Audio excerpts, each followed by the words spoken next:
My husband's sister called me a burden because I'm deaf and tried to break our marriage, so I exposed how she tried to hide her job loss. Everything spiraled into police reports and she losing everything. I, 28 female, have been deaf since birth. I use sign language and can read lips pretty well. My husband Drake, 31 male, learned sign language when we started dating 5 years ago. He's amazing at it now, and we communicate perfectly. His family seemed accepting at first, especially his parents who made an effort to learn basic signs. But then there's Felicity, 35 female, his older sister. She's a nurse at a prestigious hospital and has always seen herself as the family's golden child. She's married to Roland, 38 male, a lawyer, and they have 2 kids. From day one, she made it clear she thought Drake could do better than me. The problem started small. At family dinners, she would deliberately turn away when talking so I couldn't read her lips. When Drake would interpret for me, she'd roll her eyes and make comments about how exhausting it must be for him to constantly translate. She never learned a single sign, despite Drake offering to teach her multiple times. Things got worse after Drake and I got engaged 2 years ago. Felicity cornered me at the engagement party and told me I was being selfish for making Drake learn a whole new language just for me. She said I should consider if I was really the right person for him when there were so many hearing women who wouldn't require such accommodations. I told Drake about it later that night. He was furious and confronted her immediately. She denied saying anything hurtful and claimed I must have misunderstood because of my disability. This became her standard response whenever I reported her behavior that I had misunderstood due to my hearing loss. The wedding planning period was torture. Felicity inserted herself into everything, constantly questioning our choices. She told Drake's mom that having a sign language interpreter at the wedding was unnecessary and expensive. She suggested we just print out the ceremony text for me to follow along. When Drake found out, he uninvited her from the wedding party. She showed up to my bridal shower uninvited and gave a speech about how marriage requires constant communication and compromise. She kept emphasizing the word communication while looking directly at me. Several guests later told me how uncomfortable it made them. At our wedding last year, she wore white, not ivory or cream, pure white. She claimed it was an accident and that the dress looked different in the store lighting. During the reception, she made a toast where she talked about how proud she was that Drake had found someone who appreciated him despite his sacrifices. She never mentioned my name once. The worst incident happened 6 months ago. Drake and I were house hunting and found our dream home.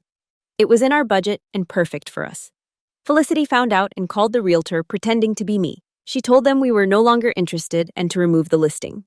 We lost the house to another buyer before we could fix the misunderstanding. When we confronted her, she said she was trying to protect Drake from making a financial mistake. She claimed the house was in a bad neighborhood and that I wouldn't have been able to hear danger approaching. Drake told her she was out of line, but she just shrugged and said someone had to look out for his best interests. 2 months ago, Drake got a promotion at his engineering firm. It came with a significant raise and better benefits. We were celebrating at his parents' house when Felicity arrived unexpectedly. She congratulated Drake, but then started questioning whether I deserved any credit for his success. She pointed out that Drake had been spending money on sign language classes, deaf community events, and assisted technology for our home. She calculated that he had spent over $5,000 in the past 2 years on what she called my special needs. She suggested that without these expenses and distractions, he might have gotten promoted sooner. Drake's dad finally spoke up and told Felicity she was being cruel, but she doubled down, saying someone needed to point out that Drake was sacrificing his own potential for my limitations. She said she'd watched him become isolated from his old friends because they couldn't communicate with me effectively.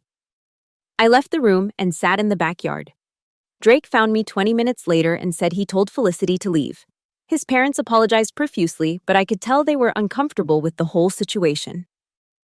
The breaking point came 3 weeks ago. Drake had been working late on a big project, so I went to his parents' house alone for Sunday dinner. Felicity was there with her family. Without Drake present, she became bolder. She started talking to her kids about disabilities, making sure I could see her lips. She explained how some people are born different and how it makes life harder for everyone around them. She told them that when people have limitations, their family members have to make sacrifices and give up things they want. Her 8-year-old son asked if that meant Uncle Drake was sad because of me. Felicity nodded and said that sometimes people stay in relationships out of pity rather than love. She said Drake was too kind to admit he'd made a mistake, but that everyone could see how much harder his life had become. I texted Drake immediately. He left work and arrived within 15 minutes. Felicity tried to deny everything, but Drake's mom had heard enough to confirm what happened. Drake was angrier than I'd ever seen him.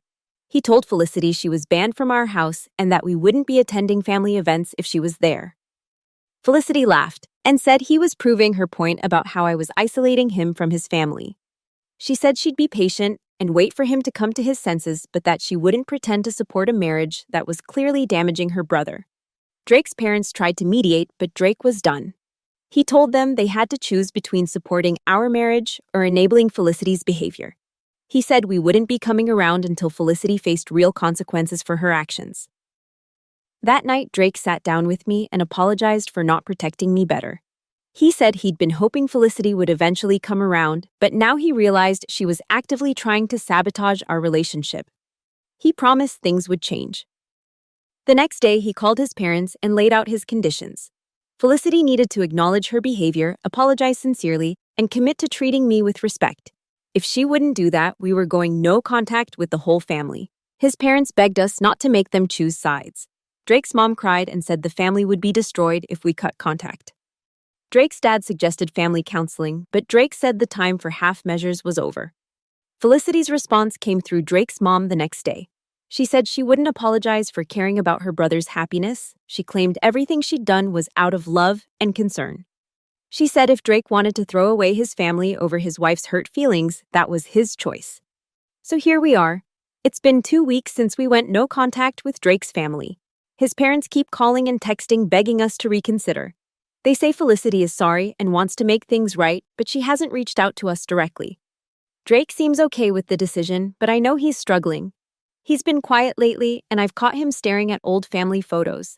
I never wanted to come between him and his family, but I also can't keep subjecting myself to Felicity's cruelty. I don't know what the right answer is here. Part of me wonders if I should just endure Felicity's behavior to keep Drake's family together. But another part of me is tired of being treated like a burden and a mistake. Am I wrong for supporting Drake's decision to cut contact with his family? Should I encourage him to try to work things out with Felicity, even though she's shown no genuine remorse? Update 1. I wasn't planning to update this soon, but something happened that changes everything. Thank you to everyone who commented on my original post. Reading your responses helped me realize that I wasn't overreacting to Felicity's behavior. Drake and I had been maintaining no contact with his family for 5 weeks total when his dad called last Tuesday. He sounded different, more serious than usual. He asked if we could meet for coffee because he had something important to tell us about Felicity. We agreed to meet at a neutral location. Drake's dad looked tired and older somehow. He apologized again for not standing up to Felicity sooner, then dropped a bombshell that explained everything. Felicity had been lying about her nursing job for the past 8 months. She'd been fired from the prestigious hospital where she worked, but had been telling everyone she was still employed there. She'd been leaving the house each day and spending her time at coffee shops or the mall, then coming home with made-up stories about her workday. The reason for her firing was serious. She'd been caught falsifying patient records and had been reported by multiple colleagues for unprofessional behavior toward patients with disabilities. Apparently, she'd made several deaf and blind patients wait longer for care and had refused to arrange for proper accommodations. Roland, her husband, had found out 2 weeks ago when the hospital called looking for Felicity to discuss some final paperwork. That's when everything unraveled. Felicity had been using their savings to maintain the pretense that she was still working. She'd spent over $15,000 in 8 months without Roland knowing. Roland was devastated. He'd been wondering why their financial situation seemed tight despite Felicity's supposed steady income. He'd been picking up extra legal work and cutting back on family expenses while Felicity was secretly draining their accounts. But here's the part that made my blood run cold. Drake's dad said Roland had started putting together a timeline of Felicity's behavior, and he'd noticed that her treatment of me had gotten significantly worse right around the time she was fired. Roland thought Felicity had been taking out her professional failures and insecurities on me. Drake asked his dad why he was telling us this now. His dad said Roland was planning to file for divorce and wanted to make sure we knew the truth before Felicity tried to manipulate the situation further. Roland was worried that Felicity would blame me for the family falling apart rather than taking responsibility for her own actions. We thanked Drake's dad for the information and said we needed time to process it. As we drove home, Drake was quiet for a long time. Finally, he said he felt sick thinking about how Felicity had been using me as a scapegoat for her own problems. The next day, Roland called Drake directly. He apologized for not seeing Felicity's behavior toward me sooner. He said he'd been so focused on work and the kids that he'd missed the signs of Felicity's deteriorating mental state and professional problems. Roland shared more details about Felicity's job situation. She'd been written up multiple times for making insensitive comments to patients and families. The final incident involved a young deaf patient who needed routine surgery. Felicity had argued with the family about whether a sign language interpreter was necessary and had delayed the patient's care while she fought with her supervisor about the accommodation. The hospital had security footage of Felicity rolling her eyes and making dismissive gestures when the family wasn't looking. They'd terminated her immediately and flagged her record to prevent her from working at other hospitals in the network. Roland said Felicity had been spiraling since the firing, but had been too proud to tell anyone. Instead, she'd convinced herself that the hospital was discriminating against her and that disabled patients were too demanding. She'd been reinforcing these beliefs by focusing her resentment on me. Drake asked Roland what Felicity had been telling people about losing her job. Roland said she'd been claiming that the hospital was cutting staff and that her position had been eliminated. She'd told some people that she was taking time off to focus on family, and others that she was considering a career change. The lies were getting harder to maintain, especially when people asked specific questions about her work. Roland said Felicity had become increasingly defensive and paranoid, convinced that everyone was judging her. 3 days after Roland's call, Felicity showed up at our house unannounced. Drake answered the door and told her to leave immediately. She started crying and said she needed to explain everything. She claimed Roland was lying about her job situation and that he was trying to turn everyone against her because he wanted a divorce. Felicity said she'd been trying to protect Drake from making a mistake by marrying me, but now she realized she'd been wrong. She begged for forgiveness and promised to do better. She said she'd been under a lot of stress and hadn't been thinking clearly. Drake didn't let her inside. He told her that we knew the truth about her job and her lies. Felicity's expression changed completely. The tears stopped and she became angry. She said Roland had no right to share her private business and that we were all ganging up on her. She started yelling about how unfair it was that everyone was taking my side when she was the one who lost everything. She said I should be grateful that Drake had a family who cared enough to question his choices. She claimed that without her interference, Drake would have made an even bigger mistake. Drake closed the door and locked it. Felicity pounded on it for several minutes, then started walking around our house looking in windows. Drake called the police non-emergency line to report someone trespassing on our property. They arrived quickly and escorted Felicity away after she refused to leave voluntarily. The officers said they'd file a report and that we could request a restraining order if Felicity continued to harass us. They also said Felicity seemed intoxicated or under the influence of something, though she claimed she was just upset. That evening, Roland called to apologize for Felicity's behavior. He said she'd been drinking during the day and had become increasingly unstable since he'd filed for divorce. He said he was documenting everything for the custody proceedings and asked if we'd be willing to provide a statement about Felicity's harassment. Drake agreed to help with Roland's case. We spent the next day writing down everything Felicity had done over the past 3 years, including dates and witnesses where possible. It was exhausting to relive all of it, but also validating to see the pattern of behavior laid out clearly. Roland's lawyer contacted us the following week. They said our documentation would be helpful in establishing Felicity's patterns of targeted harassment and unstable behavior. They also warned us that Felicity might escalate her attempts to contact us as the divorce proceedings continued. Drake's parents called that same day. They'd found out about Felicity's job loss and the impending divorce. Drake's mom was devastated that Felicity had been lying to them for months. Drake's dad was angry that he'd been defending Felicity's behavior without knowing the full truth. They asked if we'd be willing to have dinner with them to talk things through. Drake said we needed more time, but that we appreciated their willingness to listen now that they understood what had really been happening. Felicity tried calling Drake several times over the next few days, but he blocked her number after the first call turned into another screaming match. She then started calling from different numbers, so we stopped answering unknown calls altogether. Yesterday, we got a letter from Felicity's new address. Apparently, she's staying with her cousin now. The letter was supposedly an apology, but it was really more blame-shifting. She acknowledged that she'd made mistakes, but said everyone had overreacted. She claimed that if people had just listened to her concerns about our marriage, none of this would have happened. Drake threw the letter away without finishing it. He said he was done giving Felicity opportunities to manipulate us. The person he'd grown up with was either gone or had never really existed in the first place. I keep thinking about all the times Felicity made me doubt myself and my relationship with Drake. Now I know she was projecting her own failures and insecurities onto us. It doesn't make what she did okay, but at least it makes sense now. Roland has been checking in regularly to make sure we're safe. He's genuinely remorseful about not seeing Felicity's behavior sooner. He's also worried about how this will affect his kids who are confused about why their mom is acting so strangely. We're still maintaining no contact with Felicity. Obviously, Drake's parents want to rebuild their relationship with us, but we're taking it slow. Trust takes time to rebuild, and we need to see consistent change in how they handle Felicity before we fully re-engage. For now, we're focused on moving forward and protecting our peace. The truth about Felicity's situation has actually made things easier in some ways. We're not wondering if we overreacted anymore. Update 2. The situation with Felicity has escalated in ways I never expected. Roland's divorce proceedings have been moving forward, and Felicity's behavior has become increasingly erratic as she's lost more control over her narrative. 3 weeks ago, Felicity started showing up at places where she knew we'd be. First, it was the grocery store where we shop every Saturday morning. She followed us through the aisles, trying to start conversations and making comments about items in our cart. When Drake told her to leave us alone, she got loud enough that other customers started staring. The store manager had to escort her out after she refused to stop following us. They told us they'd ban her from the store if she caused any more disturbances. We started shopping at a different location to avoid future confrontations. Then she appeared at Drake's workplace.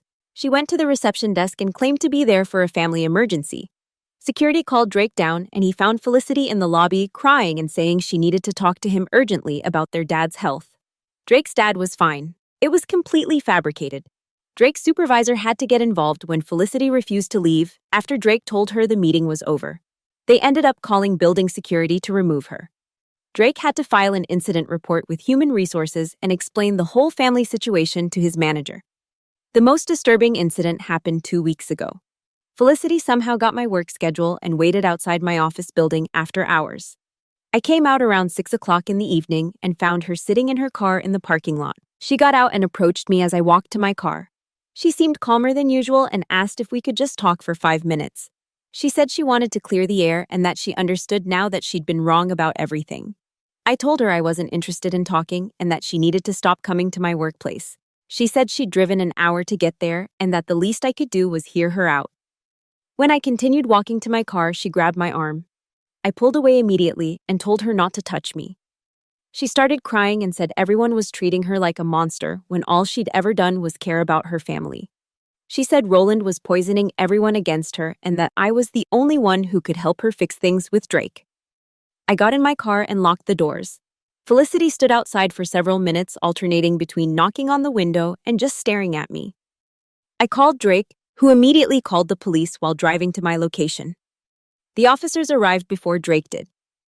They found Felicity still standing next to my car, now claiming that she'd just been trying to have a conversation and that I was overreacting.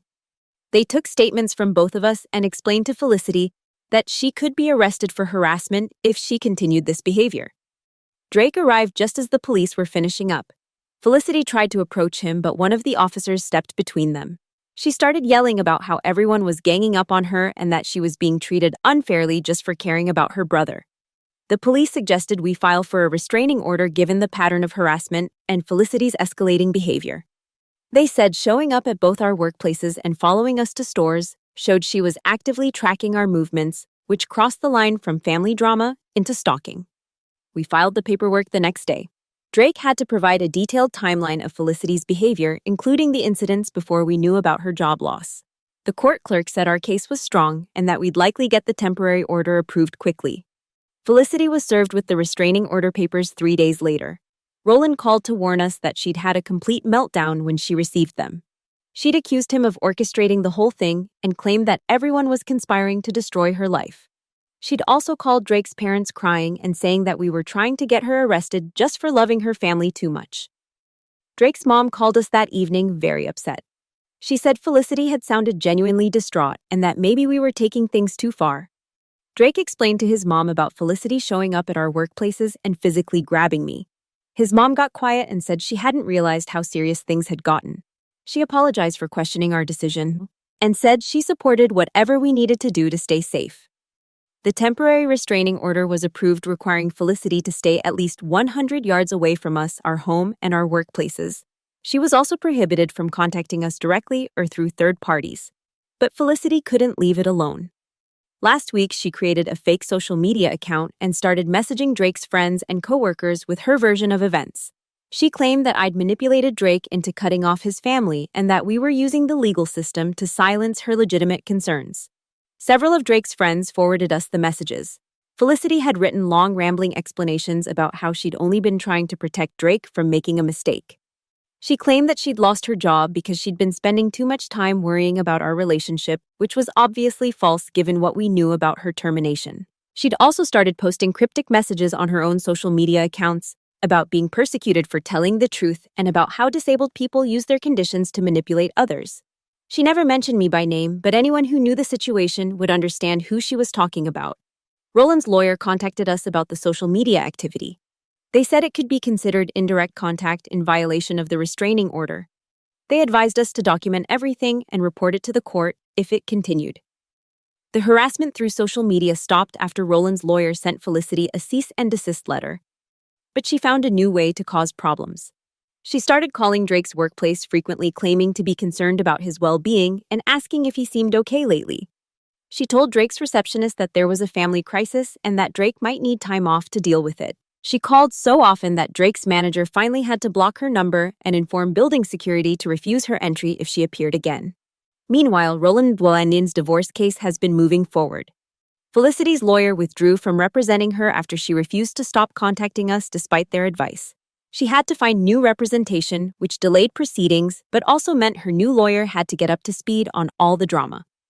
Roland said Felicity's behavior during depositions has been concerning. She becomes agitated when asked about her employment history and defensive when questioned about her treatment of me. Her new lawyer has suggested she undergo a psychological evaluation, which she's refused. The custody evaluation for Roland's kids has been equally revealing. The court-appointed evaluator noted that Felicity has difficulty accepting responsibility for her actions and tends to blame others for her problems. The evaluator was particularly concerned about Felicity's hostility toward me and what it might mean for the children's exposure to prejudice. Drake's parents have been trying to maintain relationships with both Roland's kids and with us.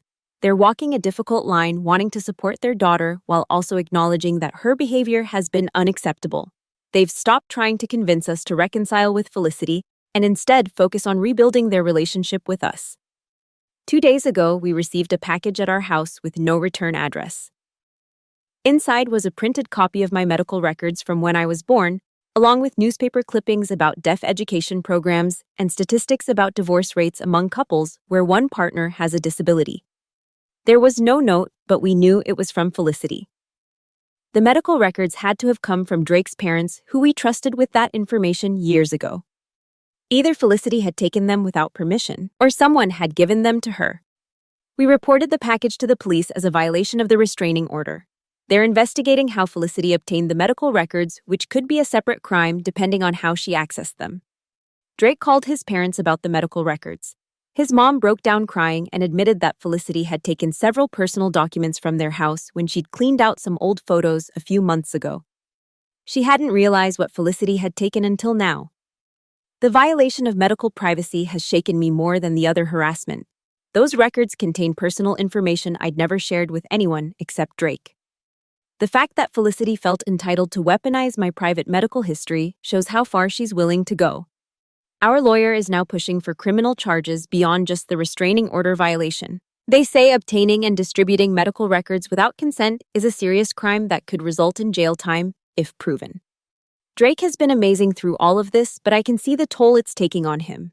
He's had to explain the situation to his boss, deal with constant harassment at work, and watch his family fall apart. He never complains, but I know he's exhausted.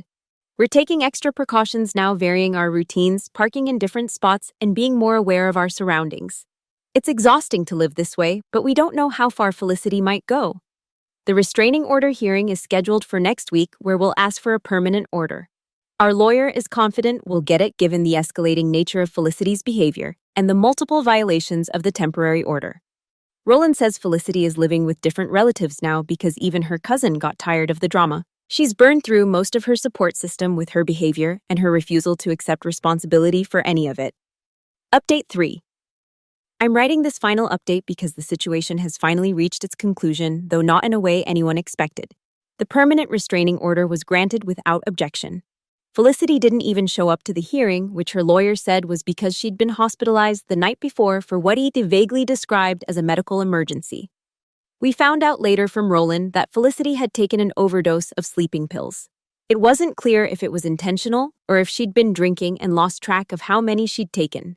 Either way, she spent 3 days in the hospital and then was transferred to a psychiatric facility for evaluation. Roland said the kids had been staying with his parents during Felicity's hospitalization. They'd been asking a lot of questions about why their mom was acting so strangely, and Roland had been struggling with how much to tell them. The psychiatric evaluation revealed what many people had suspected. Felicity was dealing with severe depression and anxiety that had worsened significantly after losing her job. The evaluator also noted signs of a personality disorder that made it difficult for her to accept criticism or take responsibility for her actions. Felicity spent 2 weeks in the psychiatric facility. When she was released, she was required to continue outpatient treatment and take medication for her mental health issues. The judge in Roland's custody case ordered supervised visits only until Felicity could demonstrate stability. But Felicity didn't stick with the treatment plan. According to Roland, she attended a few therapy sessions and then stopped going. She claimed the therapist was biased against her and that everyone was trying to make her think she was crazy when she was actually the only one seeing things clearly. 3 weeks after her release, Felicity violated the restraining order again. She came to our house at 2 o'clock in the morning, banging on the door and shouting that she needed to talk to Drake urgently. She claimed there was a family emergency and that Drake's dad was in the hospital. We called the police immediately without opening the door. When they arrived, they found Felicity sitting on our porch crying. She told them she'd been trying to reach Drake all day about their father's supposed heart attack, but we'd blocked her calls. Drake's dad was fine and at home sleeping. There was no emergency. Felicity had fabricated the whole story. The police arrested her for violating the restraining order, and she spent the night in jail before posting bail the next morning. This was Felicity's 3rd violation of the restraining order, counting the medical records incident and the social media harassment. The prosecutor decided to file criminal charges which carried potential jail time. Felicity's lawyer tried to negotiate a plea deal that would involve mandatory mental health treatment and probation instead of jail time, but Felicity refused to accept any deal that required her to admit wrongdoing. She insisted she was being persecuted for trying to protect her family. The case went to trial 6 weeks ago.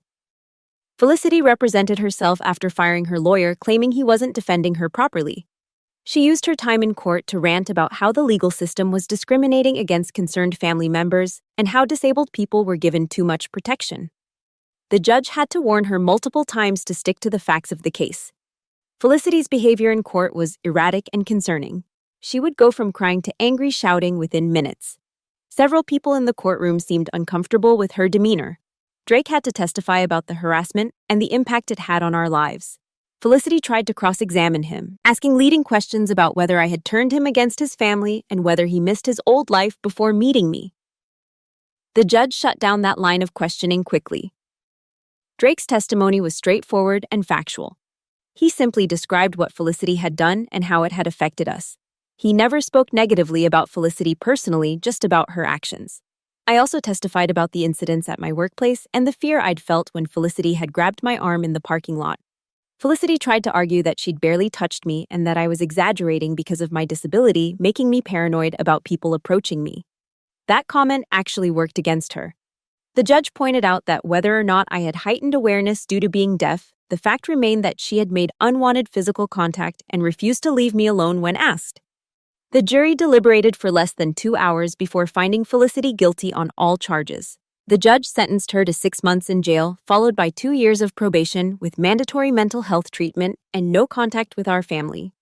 Felicity had a breakdown when the sentence was read. She screamed that the system was corrupt and that we had all conspired to destroy an innocent person who had only been trying to help. Court security had to restrain her as she was led away. Roland said the kids were confused and upset about their mom going to jail. He'd been working with a family counselor to help them understand the situation in age-appropriate terms. The older child had started asking if their mom was a bad person, which broke Roland's heart.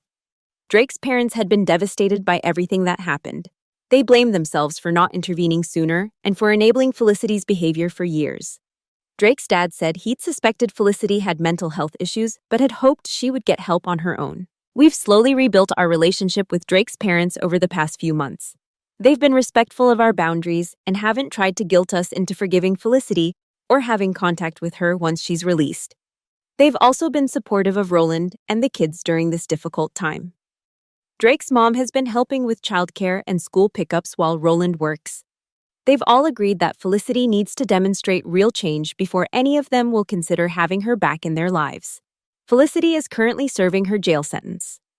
Roland said she's been calling him collect from jail, alternating between apologizing and blaming everyone else for her situation. He stopped accepting the calls because they were upsetting and counterproductive. Her release date is still 4 months away. When she gets out, she'll be required to continue mental health treatment and have no contact with us. She'll also only be allowed supervised visits with her children until the family court reviews her case again. Roland has started the process of selling the house he shared with Felicity and moving somewhere she doesn't know the address. He wants a fresh start for himself and the kids away from all the drama and memories of the past few years. Drake and I are doing well. The constant stress and hypervigilance of dealing with Felicity's harassment has faded, and we're getting back to our normal lives. We've both learned a lot about setting boundaries and protecting ourselves from toxic behavior. We bought a house last month, not the same one Felicity sabotaged, but one that's perfect for us. Drake's parents helped us move and seemed genuinely happy to see us settled and peaceful. It was nice to share a positive milestone with them after everything we've been through. Drake still struggles sometimes with guilt about how things ended with Felicity. He wonders if there was something he could have done differently to help her before she spiraled so far out of control. But he also recognizes that Felicity made her own choices and that we had to protect ourselves. The whole experience has shown us who our real family is, the people who support us and treat us with respect, rather than those who share our DNA but make our lives miserable. Drake's parents have earned their way back into our lives through consistent supportive actions. As for Felicity, I hope she gets the help she needs while she's incarcerated. But even if she does change, the damage to our relationship is permanent. Some bridges can't be rebuilt, and some trust can't be restored. We're focused on our future now rather than dwelling on the past drama. Life is too short to spend it dealing with people who are determined to make you miserable, even if they're family. The restraining order will remain in effect indefinitely. Felicity will need to petition the court to have it removed, which would require her to demonstrate genuine rehabilitation and remorse. Given her track record of refusing to take responsibility for her actions, we're not holding our breath. But that's okay. We've learned that we don't need everyone's approval or understanding to live our lives happily. Sometimes the best thing you can do is protect your peace and surround yourself with people who truly care about your well-being.